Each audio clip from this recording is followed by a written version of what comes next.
It's great to have you here on the Clark Howard Show. Our mission to serve you and empower you so you make better financial decisions in your life. Hope you're enjoying the show enough to subscribe to us.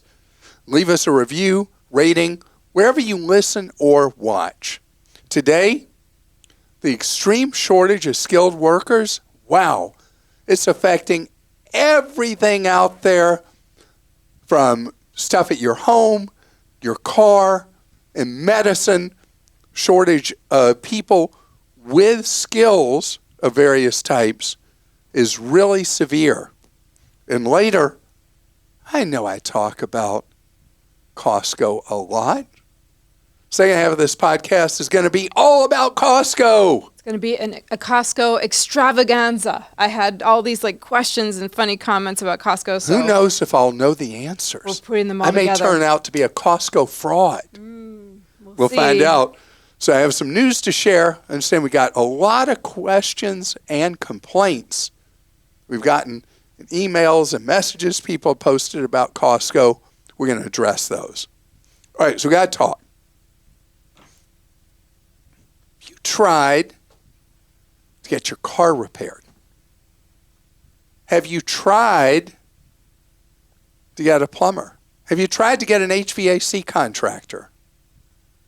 You name skill areas, like it's been so reported about the extreme shortage of nurses. There are so many fields where the workforce is aging out, and people who feel like they don't have a career going either don't know how to connect to these things or whatever it is. And so most of the stories are about woe is me for the consumer.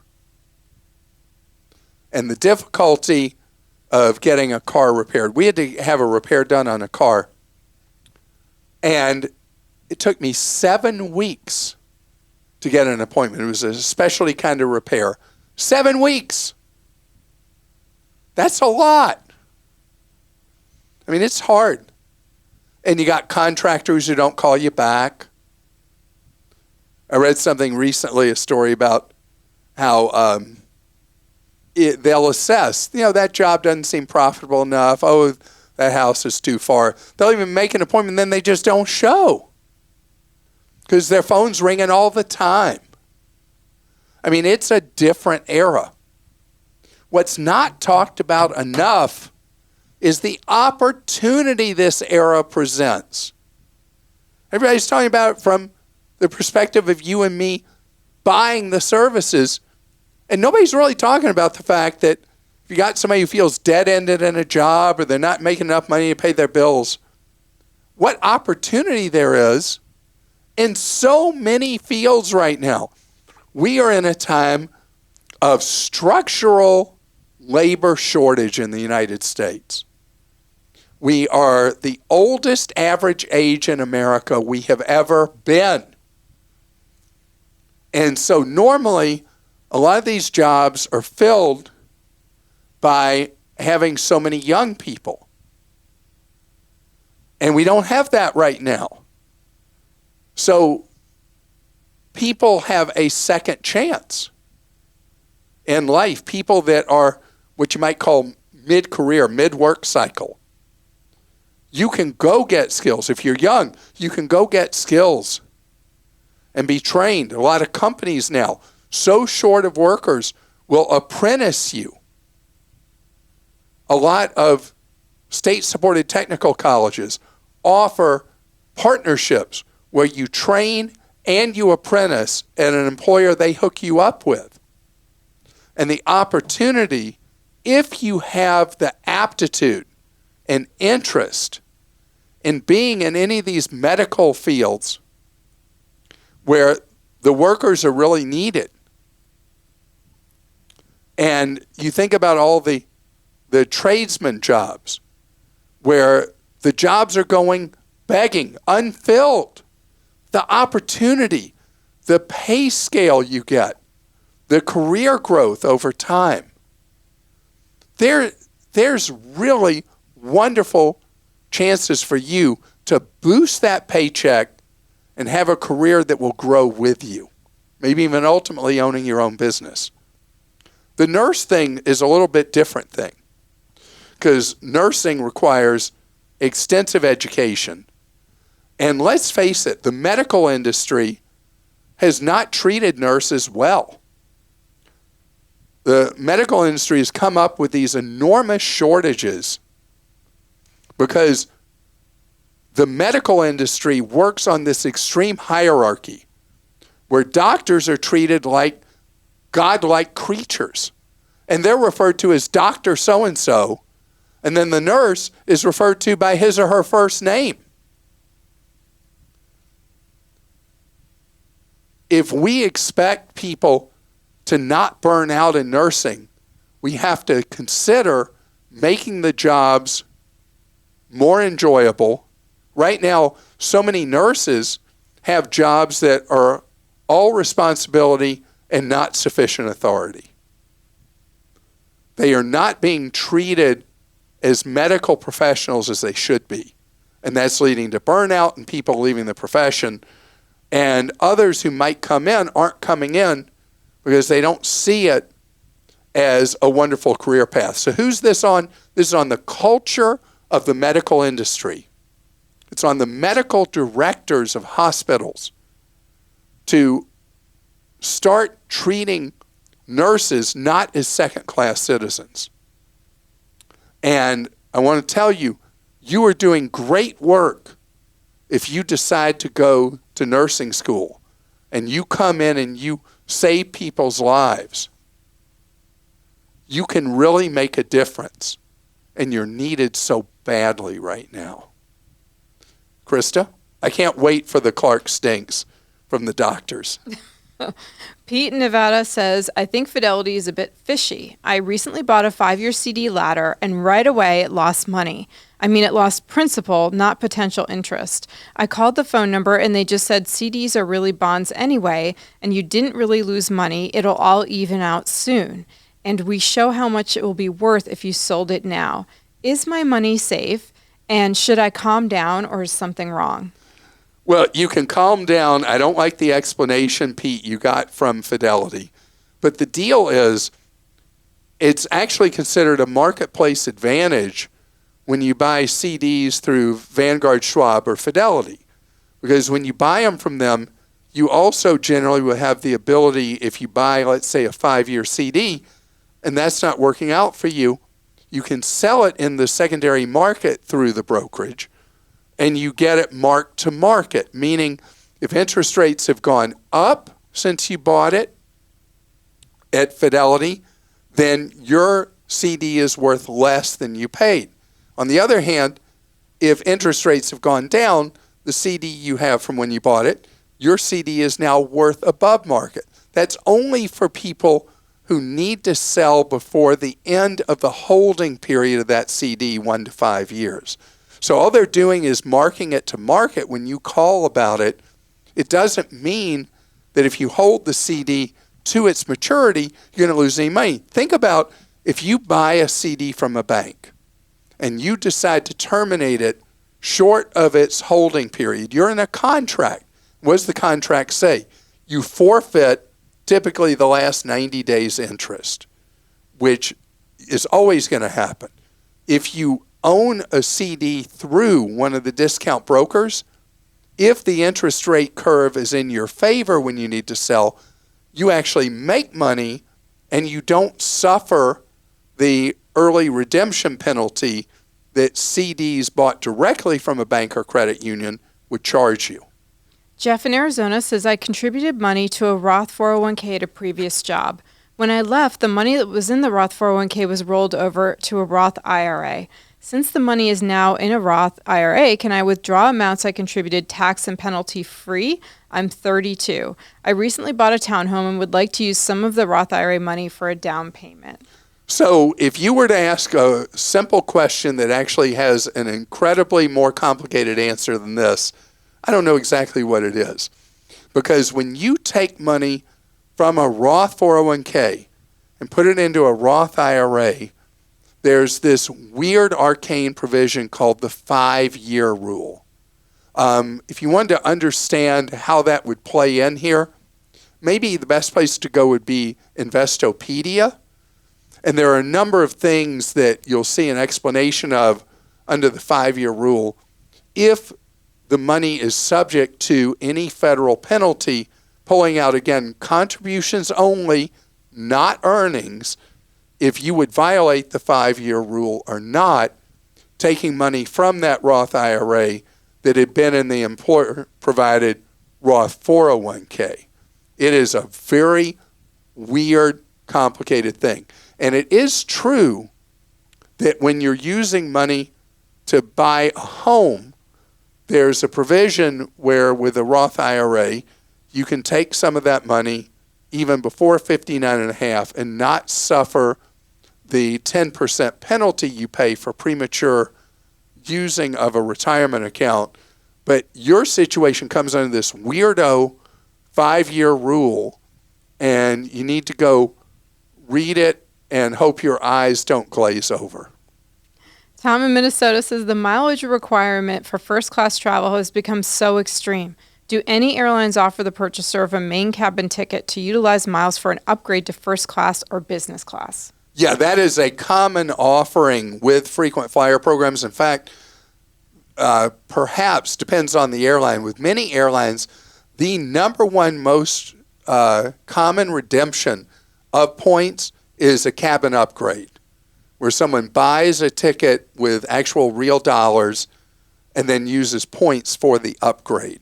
That became popular years ago because of the difficulty in redeeming upgraded class tickets to business class or first class or whatever.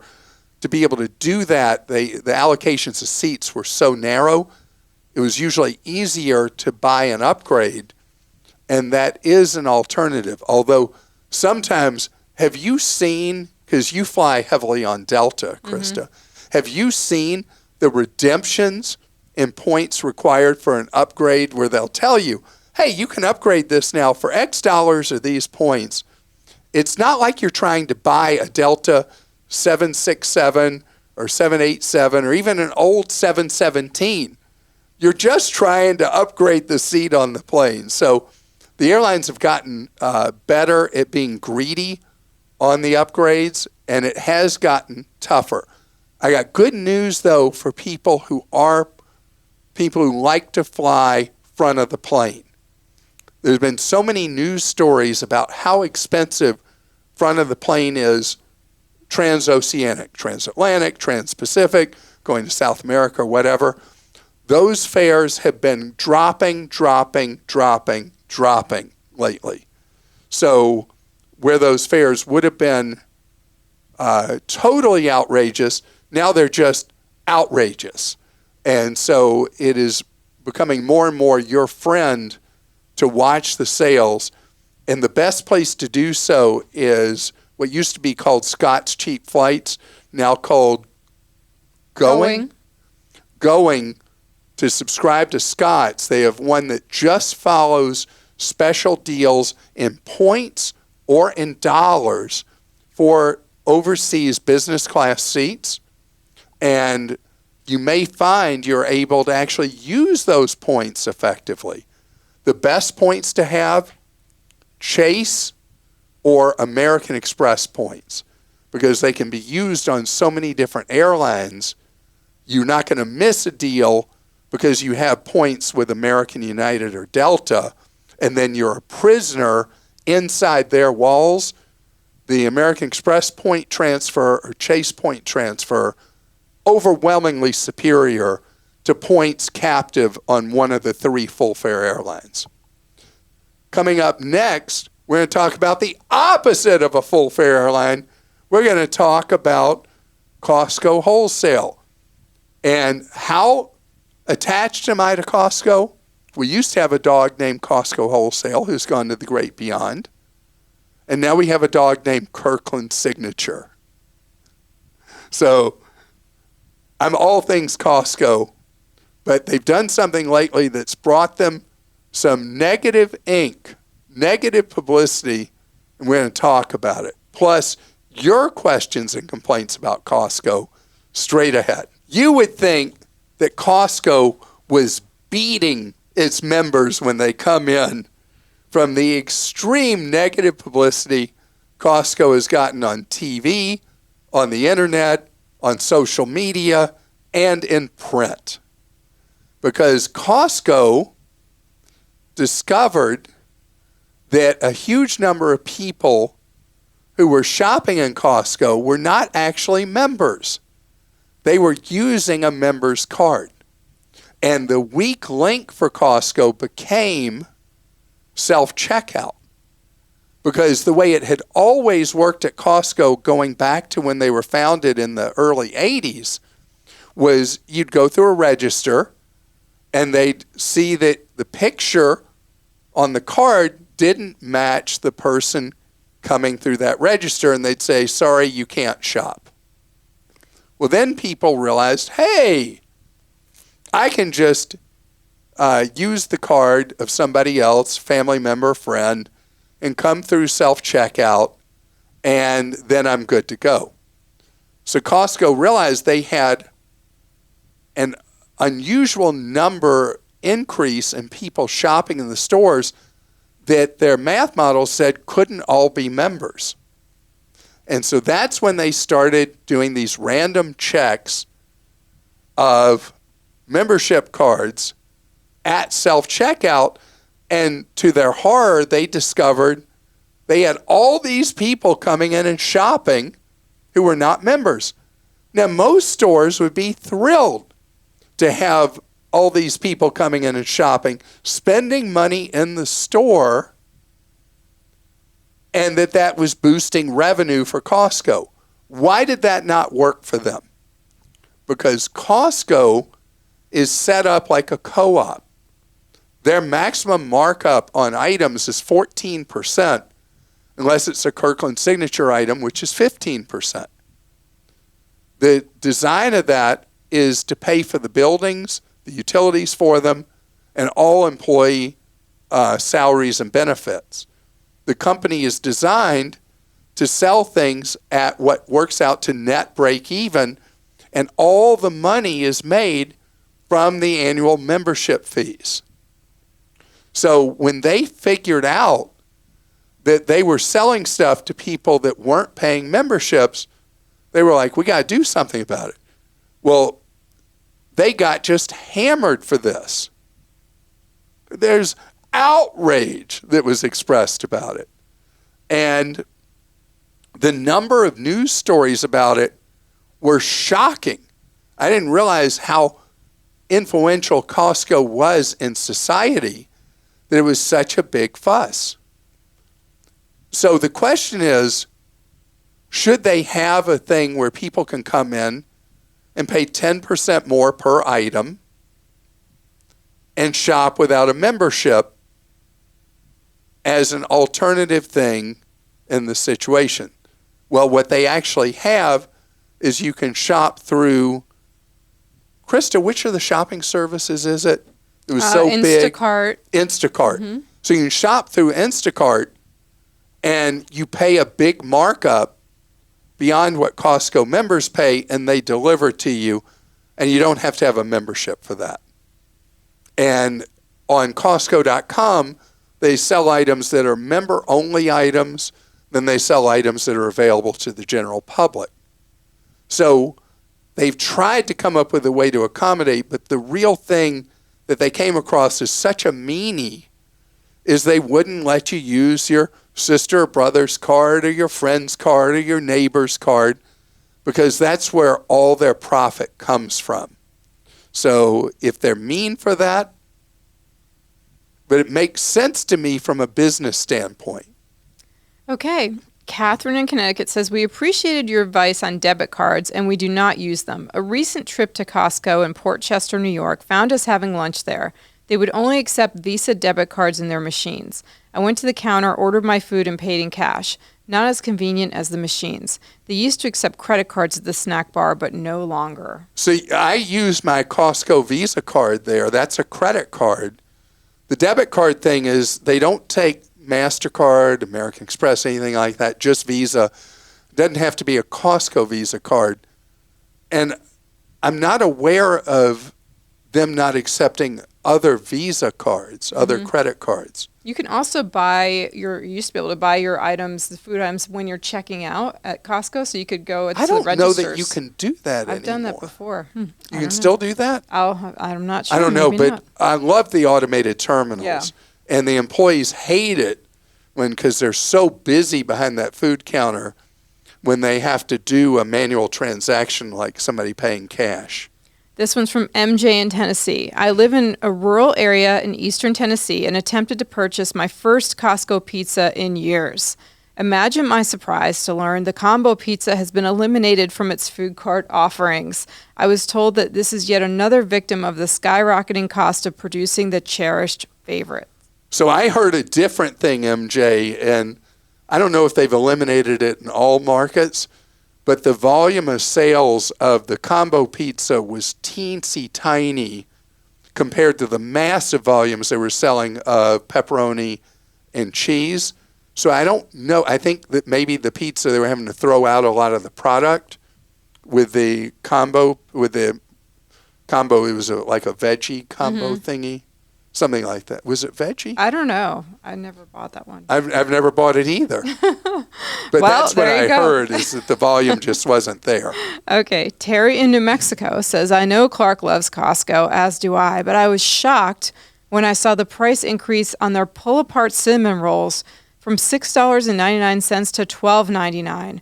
What's up with this almost double price increase? So, Terry, I can tell you, they were trying to do everybody a favor. So you'd go buy the cinnamon rolls at Aldi, which are all world fantastic, and in my book are much better than the Costco cinnamon rolls. Okay, but what do you think? It's just inflation? I don't know, because I don't know that the price jumped $6 everywhere in the country. Yeah, that's the weird thing, is their pricing varies, right? Right, because they have regional offices, and so you'll see different merchandise in a Costco in different parts of the country. And speaking of which, I don't know if, Terry, you have Aldi near where you are in New Mexico, but if you do, I'm telling you, go try their cinnamon rolls. They are incredible. My wife hates them. She says they're way too sweet. They're way too sugary. I think they're like the greatest cinnamon rolls that have ever visited my body, ever. IKEA cinnamon rolls are known for being very good as well. They can't come close to these Aldi ones. Okay. Telling you. Ryan? You won't eat something like that, though. If I give you a sample of the Aldi ones. Probably not. I try not to. Ryan in Georgia says, I was waiting in line at Costco today, and a manager asked to scan my membership card. He said they were targeting executive members and were thinking about raising the rewards percent to 10% for a $200 membership fee. I don't think he has any reason to lie to me, but that seems like a steal.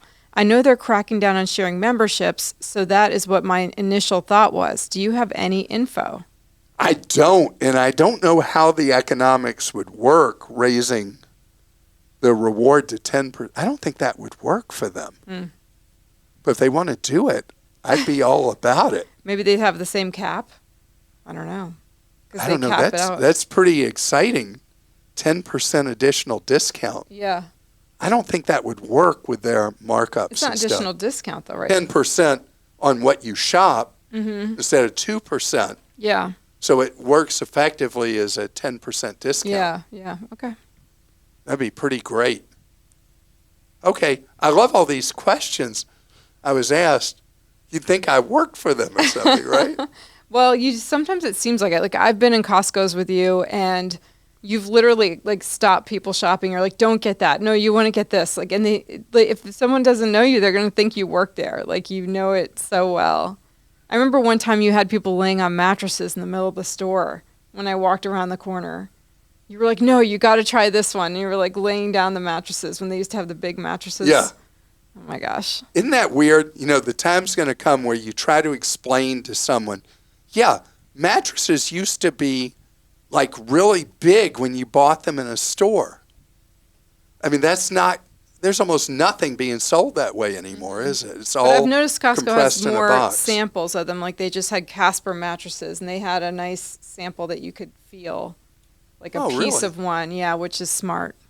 Because I hate buying something blind. Well, I mean, with mattresses, any mattress, I don't care what mattress you buy, you need to have a sleep guarantee with it, which is usually 90 days, 100 days, 6 months, that for any reason you can decide you don't want it and you get a full refund. Full refund. Mattress stores that say, oh, we'll take it back and give you a store credit. Store credit's a no-no. That's not any good. That's worthless. That's the place that sold you the bad mattress in the first place.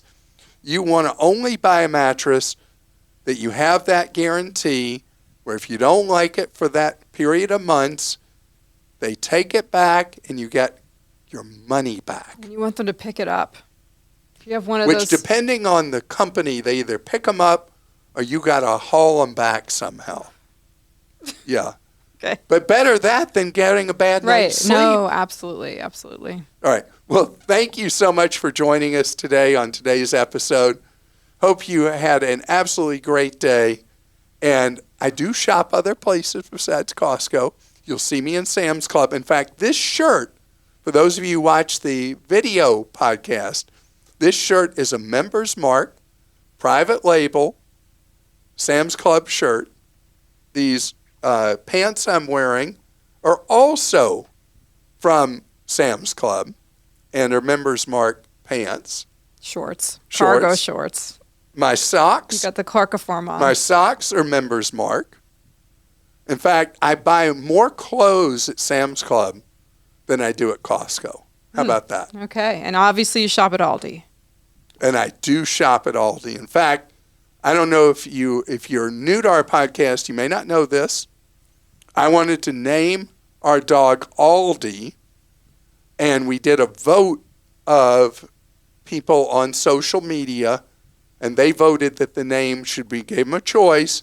They voted for Kirkland's Signature, and my wife says, well, don't you think we should get another dog and name that Aldi? I'm like, nope. Mm-hmm. 2-dog limit. Got 2 dogs right now.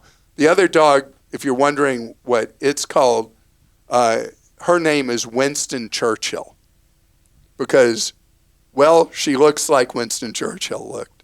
And when she has a stick in her mouth, she looks just like Winston Churchill with a cigar. Oh, my gosh. So she is properly named. Would you not say Yes. Winston? Yeah, I never thought about that. Yeah. Completely. That's why her name is Winston Churchill. Wow.